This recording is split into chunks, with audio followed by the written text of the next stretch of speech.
ఐబొమ్మ అనేది లీగల్ కొట్టంగానే వచ్చేస్తుంది, ప్రతి ఒక్కరు తెలుసు. మరి ఇన్ని రోజులక ఎవరు ఏం చేయలేకపోయారు కదా. ఇప్పుడు దొరకంగానే చెప్పేసి మీడియా వాళ్ళందరూ వచ్చేసి రవి రవి రవి రవి అంటున్నారు. వాళ్ళ నాన్న కూడా చెప్పారు, మా వాడు చేసింది తప్పు, ప్రభుత్వాన్ని దొరకడం పక్కా అన్నారు. దొంగ అనేది ఇప్పుడు కాకపోయినా ఎప్పటికైనా దొరుకుతాడు. ఐబొమ్మను పట్టుకున్నారు, మరి మూవీ రీల్స్ ఇంకా రన్ అవుతుంది. మూవీ రీల్స్ రన్ అవుతుంది, దాన్ని కూడా తొందరలో పట్టుకుంటారు అనుకుంటున్నా. కానీ మూవీ రీల్స్ కంటే టాపు ఐబొమ్మ బప్పం, అది దొరికిందని దొరుకుతుంది అనుకుంటున్నాను నేను. థియేటర్లో రిలీజ్ అయ్యే సెన్సార్ ఏదైతే వద్దని పాట కానీ ఫైట్ కానీ కట్ చేస్తే అది థియేటర్లో పడతలా, కానీ మూవీ రూల్స్ వాడికి ఎలా దొరుకుతుంది ఆ పింటు?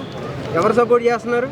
నాకు ఇది ఆలోచించదగ్గ విషయమే. ఏంటంటే మరి వీళ్ళకి దగ్గర థియేటర్లో వీడియో తీస్తే మరి హెచ్డి క్వాలిటీలో వస్తుంది, మొబైల్లో తీసినా కానీ థియేటర్లో తీసిన క్వాలిటీ అనేది పబ్లిక్ సౌండ్ వస్తుంది. ఆ సౌండ్ ఎలా కట్ చేస్తున్నాడు? ఇది అంత ప్రింట్ ఎలా, ఒరిజినల్ ప్రింట్ ఎలా వస్తుందండి? మీరు కూడా అడగాల్సిందే కదా. మరి వాళ్ళు సపోర్ట్ చేస్తున్నారా లేదా వాళ్ళు ఆయనకు అమ్ముకుంటున్నారా?